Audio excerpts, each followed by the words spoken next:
Hola a todos y a todas, bienvenidos al último vídeo de teoría de esta serie. Este es el último vídeo en el que vamos a explicar conceptos teóricos. Solo nos quedarán como 2 vídeos después de este en el que vamos a implementar el resultado final en código y otro explicando cómo encontraremos los datos para entrenar nuestra red neuronal. Bueno, en el vídeo de hoy nos quedan 2 conceptos por explicar: los modelos generativos y las DCGANs. Ya hemos explicado todo lo anterior, así que vamos directamente. Modelos generativos. Bueno, recordad, hasta ahora lo que yo os he explicado, hemos explicado modelos discriminativos. ¿Qué quiere decir eso? Pues un modelo discriminativo es un modelo en el cual nosotros le dábamos información a la red neuronal. La red neuronal aprendía la distribución de la distribución probabilística, digamos, del espacio de muestra, y nos discriminaba si nuestra muestra, el input, pertenecía a una serie de clases. Por ejemplo, con los números, con el ejemplo del principio de la serie, que una red neuronal que reconocía números, lo que hacía es aprendía la distribución probabilística en el espacio de millones de dimensiones con respecto al input, y luego lo que hacía es, pues el input, pues te localizaba en qué región estaba, y eso te discrimina qué tipo de número es. Con la que explicamos anteriormente de las convolucionales que reconocía perros y gatos, pues es lo mismo. Te localizaba en qué parte de la distribución probabilística pertenecía a tu input y te decía qué era. Pues esto es un poco como del revés. Aquí lo que estamos haciendo es, estamos dando una base de datos a nuestra red neuronal, que va a ser, a nuestro modelo generativo. El modelo generativo va a descubrir la distribución de la base de datos, y luego nosotros vamos a pedirle al modelo generativo que nos devuelva una instancia que pertenezca a una región de la distribución. Por ejemplo, imaginad en nuestra red neuronal que describía números, que reconocía números, tú le dabas un número y eso te decía qué número era. Pues aquí la historia va a ser, tú le vas a decir qué número quieres y eso te va a devolver una imagen de ese número. Entonces es un poco como el revés de un modelo discriminativo. Entonces, vamos a mirar este diagrama. Aquí tenemos nuestra base de datos, que va a ser, en nuestro caso, va a ser las imágenes de paisajes para entrenar nuestra red neuronal, nuestro modelo generativo. Nuestro modelo generativo va a descubrir la distribución de estas imágenes y luego nosotros vamos a darle un vector latente, que ahora voy a explicar qué es, y con este vector latente y esta distribución, nuestro modelo nos va a devolver una instancia que pertenece a esa parte de la distribución. Y esa instancia va a ser una imagen, en nuestro caso. Bueno, ¿cómo voy a explicar? Vamos a explicar esto de otra manera. Esta es la mejor manera que he encontrado en internet para explicar estas cosas. Bueno, para explicarlo os voy a explicar el mito de la caverna de Platón. ¿Vale? Este es un filósofo muy importante, de los más importantes del mundo y de la historia de la humanidad. Y en su libro La República de Platón, tiene una historia que es la historia de la caverna.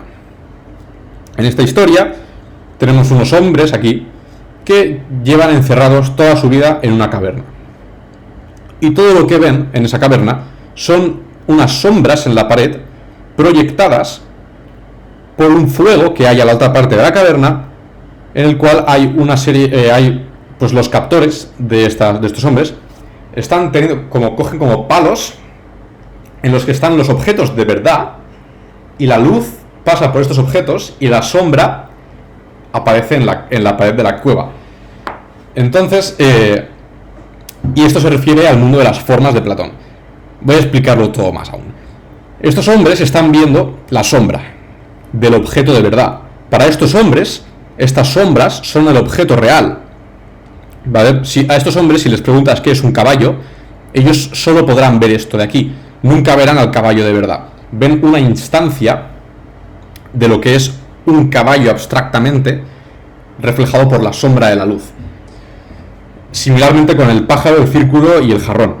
¿De acuerdo? Para estos hombres, el jarrón es solo una instancia de la forma general de un jarrón, que está como en un mundo diferente de las formas idílicas de estos objetos.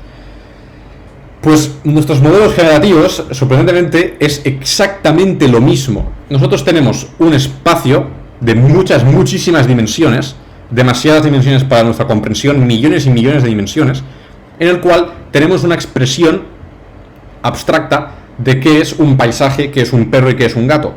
Y esta distribución abstracta, en este espacio de millones de dimensiones, es lo que aprende el modelo generativo. Y cuando tú le pides al modelo generativo que te diga una imagen de, por ejemplo, un paisaje, lo que hace lo que hace el modelo generativo es coge el ideal de un paisaje y con el fuego, pues es como que ilumina este ideal del paisaje y nosotros vemos una instancia de esa imagen. Vale, espero haber explicado bien esta historia. Es una historia con mucha relevancia filosófica, si lo pensáis. Y a mí me gusta mucho porque es una teoría de abstracción que se aplica muy bien a este caso de los modelos generativos. ¿Cómo podemos explicarlo un poco mejor? Pues vamos ahora intentar explicar más bien cómo se conecta el vector latente a esto. El vector latente, ¿vale? Podéis imaginar que es como... por ejemplo... imaginaos que los captores tienen como un cubo lleno de objetos, de los objetos que nosotros percibimos en la realidad, ¿vale? Imaginaos que cada objeto de estos tiene una etiqueta asociada. Pues el vector latente es esa etiqueta. ¿Cómo lo podemos esto hacer un poco más matemático? Vamos a imaginarnos que estamos en menos dimensiones. Vamos a imaginar que estamos en 3 dimensiones. ¿Vale? Imaginaos que estamos en 3 dimensiones en vez de millones de dimensiones. Entonces, nuestro vector latente va a ser un vector de 2 dimensiones, que va a ser nuestro eje X y Y. Y entonces, pues si tenemos una distribución, ¿de acuerdo? Pues imaginaos que tenemos esta distribución, nuestro vector latente, que va a ser un vector en 2 dimensiones del eje X y Y, cuando lo proyectamos en esta distribución, pues nos va a dar un punto. En este caso va a ser un punto un número real, pero en nuestro espacio de millones de dimensiones, esta cosa asociada con este vector es una imagen, es una instancia del objeto que estamos intentando describir. A lo mejor hay gente que esto le costará mucho entenderlo porque es altamente abstracto, lo estoy intentando explicar, pero volvemos a ver la parte en la que os he explicado la historia de la cueva y a lo mejor eso tiene más sentido. Un vector es simplemente una descripción en este espacio de millones de dimensiones que nos devuelve una instancia del objeto que queremos descubrir. Por ejemplo, a ver, más precisamente, nosotros tenemos nuestro vector latente, que es un vector que tiene pues m entradas. En mi modelo creo que usé 100 dimensiones. Pues tienes un vector latente de, por ejemplo, 100 dimensiones. Este vector latente se lo das a tu modelo generativo y tu modelo generativo te devuelve la sombra del paisaje que tiene las características del vector latente. Entonces, ¿cuál es la gracia de esto? Pues una de las gracias de esto es que tú puedes mover un poquito uno de los elementos del vector latente. Por ejemplo, tú puedes mover un poquito la entrada L2 y el paisaje va a cambiar un poquito. Va a cambiar un poquito. Y entonces, ¿qué quiere decir esto? Esto es muy interesante. Eso quiere decir que cada entrada de tu vector latente es una característica de tu paisaje. Entonces tú puedes cambiar un poco una característica y el paisaje cambiará un poco en esa dirección. Entonces, lo que mola es que si realmente quieres ir muchísimo más detalle, puedes hacer unos modelos generativos condicionales en el cual el modelo también aprende qué características hay en cada entrada, y entonces tú puedes a lo mejor decir, pues quiero un paisaje que tenga más sol, y entonces el modelo puede incrementar la entrada del vector latente que represente al sol y tienes una imagen con más sol. ¿Vale?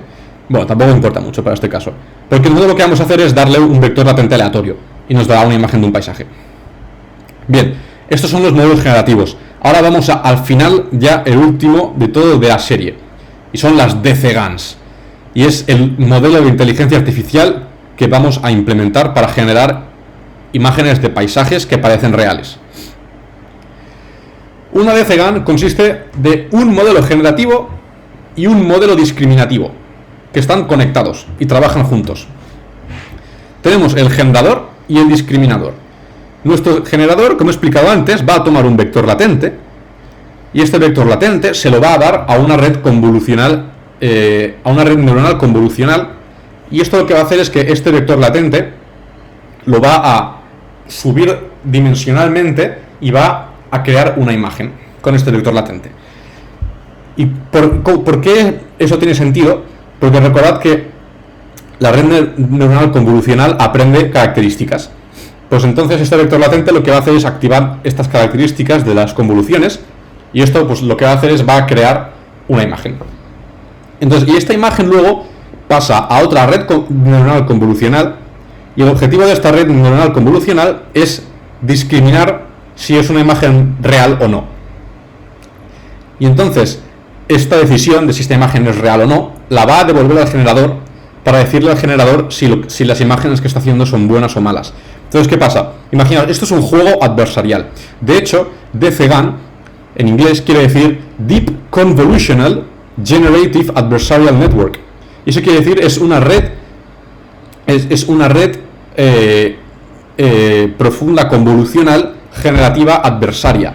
¿Qué quiere decir eso? Que es un juego que tiene dos participantes. Tiene el participante del generador y el discriminador. El generador intenta crear la imagen más realista que puede, y el discriminador le dice si la imagen que ha creado es realista o no. Si el discriminador dice, no, tu imagen no es nada realista, el generador tiene que mejorar.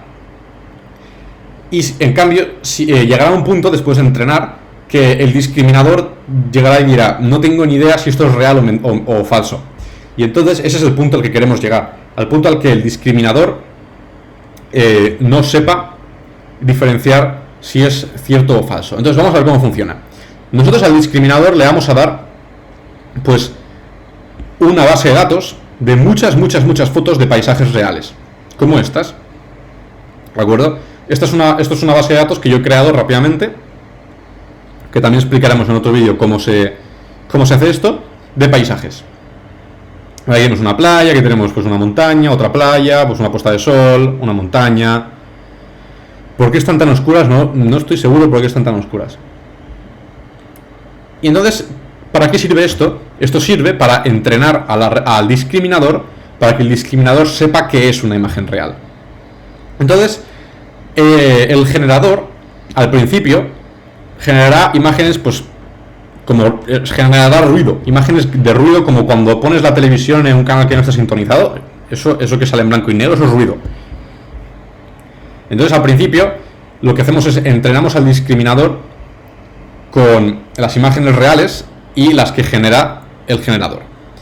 Entonces, primero entrenamos al discriminador para que el discriminador aprenda a discernir si es una imagen real o es mentira. Y entonces luego esto lo usamos de pérdida para el generador, y el generador aprende en base a esto.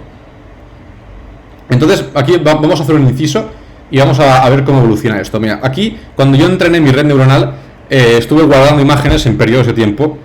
Entonces, después de una hora de entrenamiento, esta es la imagen que generaba el generador. Después de 2 horas generaba esta, después de 3 esta, y fijaos, en la tercera hora ya tenemos un cielo, y en la cuarta hora ya genera la imagen con la que me quedé porque ya paré de entrenar la red neuronal. Entonces, ¿cómo funciona el entrenamiento de esta red, de este modelo? Lo que hacemos es un bucle que se repite las veces que quieras entrenarlo. también esto es lo que repites durante todo tu tiempo de entrenamiento. Lo que haces es, le dices al generador que genere imágenes. Al principio serán imágenes muy malas, o sea, será ruido, no será nada. Generas imágenes. Esas imágenes les pones la etiqueta de falso. Y luego lo que haces es coges una muestra de imágenes reales de tu base de datos y le pones a esas imágenes la etiqueta de verdadero. Estas dos cosas se las das al discriminador y las entrenas, y entonces entrenas el discriminador con las imágenes falsas y las verdaderas para que el discriminador diga, estas son falsas, estas son verdaderas. Y entonces, una vez el discriminador lo has entrenado una serie de veces, lo que coges es, unes el generador al discriminador, haces que el discriminador no se pueda entrenar. ¿Para qué? Para dar una ventaja al generador, y repites el proceso. Entonces haces que el generador haga imágenes, que el discriminador las discrimine, y usas eso como pérdida. Y entonces esto lo que haces es lo repites muchas veces. Entonces, fijaos que el entrenamiento grande son dos procesos. Es el proceso de entrenar el discriminador y luego entrenar el DCGAN. Son dos partes diferentes. Primero entrenas el discriminador para que el discriminador sepa si una imagen es falsa o real, y luego juntas el generador y el discriminador en un solo modelo y usas el resultado del discriminador como la pérdida del modelo. Y también dices que el discriminador no se puede entrenar, dándole así la ventaja al generador. Entonces, ¿qué pasa? Al principio, ninguno de los dos modelos será bueno.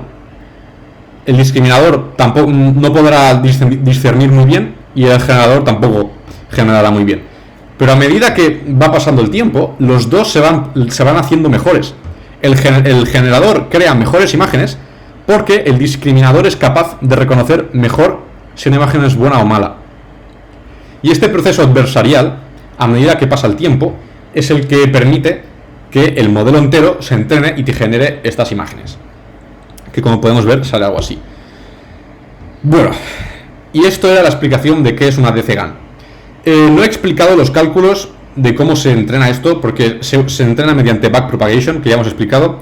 Solo es que es backpropagation implementada a muchos sitios diferentes, de maneras diferentes. No vamos a entrar en las matemáticas porque es completamente inútil, porque en el siguiente vídeo vamos a implementar esto, y lo vamos a implementar con una librería que se llama Keras, en el cual todos los cálculos ya están hechos para nosotros. Nosotros solo tenemos que describir el modelo que queremos hacer, y la red y la librería se encargará de aplicar todos los cálculos para entrenárselo para nosotros. Bueno, pues un saludo y hasta el próximo vídeo, en el cual crearemos por fin esta inteligencia artificial para crear los cuadros.